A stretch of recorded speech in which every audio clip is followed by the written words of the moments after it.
when you're talking with your WordPress development finalists, the short list, ask them what kind of plugins they like to put on sites.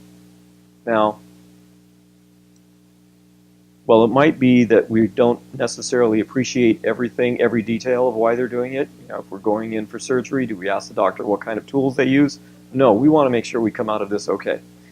But it is very important for us to get an understanding if it's going to be highly dependent on plugins, because unfortunately each plugin is an independent moving part, if you will.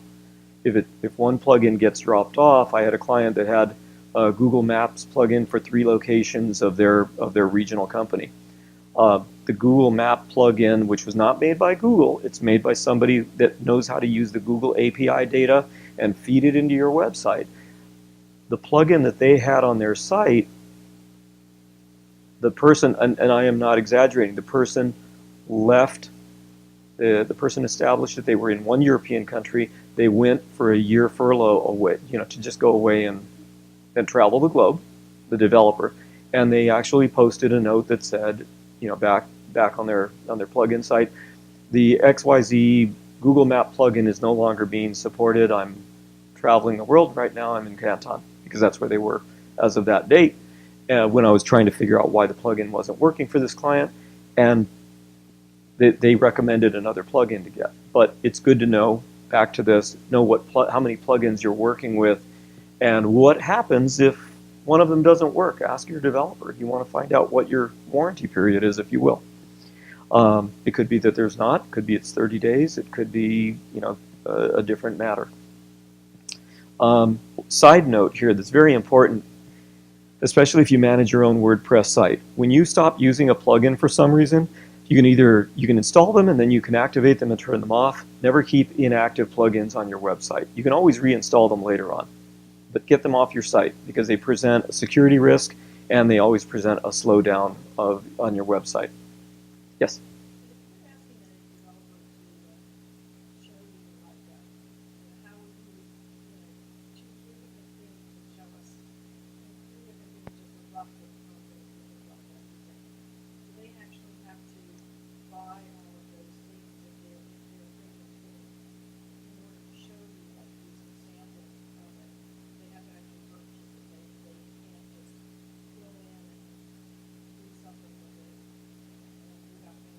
So to reiterate the question, if we're working with a development resource and we need to take a look at what these themes really look like, do they have to go and buy them or acquire them as premium themes if they happen to be premium?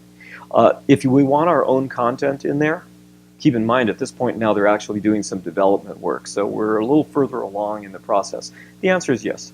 Yeah, it would be, there's no way, and I'm going to relate this to stock photography buying, in the traditional sense. Stock footage is the same way, by the way. It's the same issue, where you can't get watermarked stock footage of the whole clip that you want or music. It's always going to have some watermarking on it, ghosted copyright across it, or within the audio. I've not seen a business model that offers it that way, and the reason why is because the development process tends to kind of decide earlier on, are we going to buy 3 themes? I actually experimented once with one site, getting 3 themes. They weren't all bought, but I loaded all the data on. It was a small site, but I loaded the data on and then thought, oh, I could switch from this theme to that theme to that theme, and I could show all 3, right? In theory, it worked, but what I discovered also, and it was very valuable because I learned it cheaply. What I learned is that when you just switch from one theme to another, strange things happen with the position of elements. Where you thought it was going to end up, generally on a page, an element, or the way a plugin might work, didn't really, and then you had to go in and fix it, thus creating more work. So yeah, it's a little painful, but a good question, because it isn't currently a model that I'm seeing. Yeah. So the downside is you either see it in its pure crude demo form, with its issues, or kind of commit a little more deeply, unless you have the budget to really go in and go that route.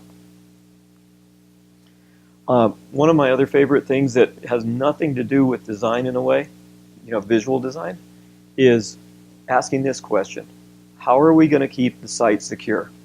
You remember the figure earlier of how many websites run WordPress in the world? Guess what sites are being targeted by hackers in all kinds of countries? Yeah, they're WordPress. Now, this is not the reason to stay away from WordPress. It's the reason never to use admin as your administrative name. And you'd be surprised, it's like the word password that people use for their passwords. You'd be surprised how many people still have, after a year, the word admin. So what I always tell people is that is your first line of defense, is make sure that you're changing the admin usernames, that you're changing and hardening your passwords to 8 to 10 digit non-word passwords. Make them as hard as possible. I use a product on websites that we deploy called WordFence. And now WordFence, unlike something like Semantic Antivirus and Norton Antivirus that kind of just works and does its thing, WordFence, once it does its initial scan of your site for elements that might be malicious code that are tucked away in one place or another that you might not have been aware of and that don't affect your site, once it clears that stuff out and warns you about it, it then alerts you to brute force attacks that are coming in.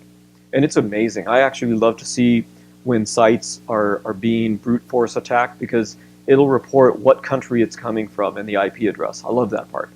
I love when people think they're trying to be all cool and sketchy on me, and then I'm able to pretty much block them, because that's the other feature of WordFence. If a brute force attack comes in and they're trying admin and they're trying password attempt denied after 10 times, it and other competing products, they also will do the same thing. It will lock them out permanently. It will lock out that IP address. Now, if they're working in a hack farm, a place that literally is a warehouse filled with 50 people with 50 computers, and they're humans doing that sort of thing, or running software that does about 20 hits a second, they're still not going to get through, because after 20, they're locked out, they move on. And that's really all you want. You want them to try and find another site to pester. So, let's keep the site secure. So it's always good to ask, what's going to be included? What's the technology that's going to be in place? And then the other part, because technology alone doesn't do it, it needs to be managed, it needs to be updated, it needs to be monitored. Who will be responsible for monitoring things? And an adjunct to that, a backup plan. Many of you probably already have backup plans in place when it comes to WordPress sites.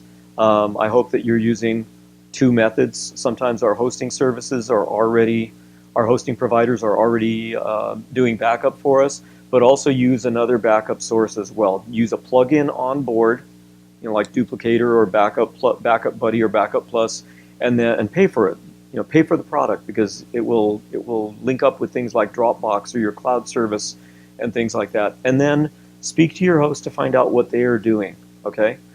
Now, sometimes your web host may not really be great at doing this, and it could be because they're really not great at supporting WordPress.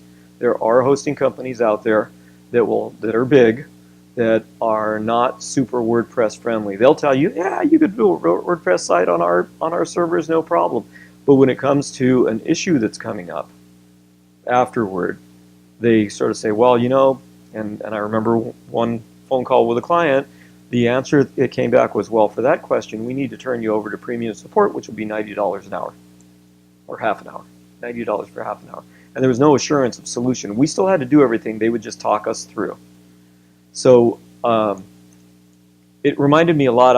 I've been a Mac person for a long time, but I remember the days when internet providers and broadband, if they found out you had a Mac, oh, we can't help you beyond the router. Oh, we can't help you. You're going to have to talk with somebody else, and you were kind of left on your own. So try to avoid that and ask about the web hosting and what their part will play in this, and also plan for redundant backup systems. And of course, get your calendar set by calendar dates, and also get it done by date turnaround benchmarks. And the reason I do that, something always gets delayed, someone ends up not able to deliver on one part, and a cascade occurs. Okay, this is for your protection and to eliminate frustration. And of course, find out from your developers, what are they going to provide in terms of guidance afterwards? Is it going to be just the ability to call someone, or does it really go in depth where they're going to white label your dashboard, establish locks and limits, and coaching? And then ask how your staging was going to be done. Earlier, we had a question about the options for staging, and how will tests should rely both on where we place the site in development and what kind of devices and browsers we're supporting, and what standards will be followed, because we do want them to be HTML web compliant standards, as stable as possible. You don't need to understand all the answers that are going to come back. You want to be able to ask the questions and know that they are looking this direction, because it means that they're going to be building appropriately.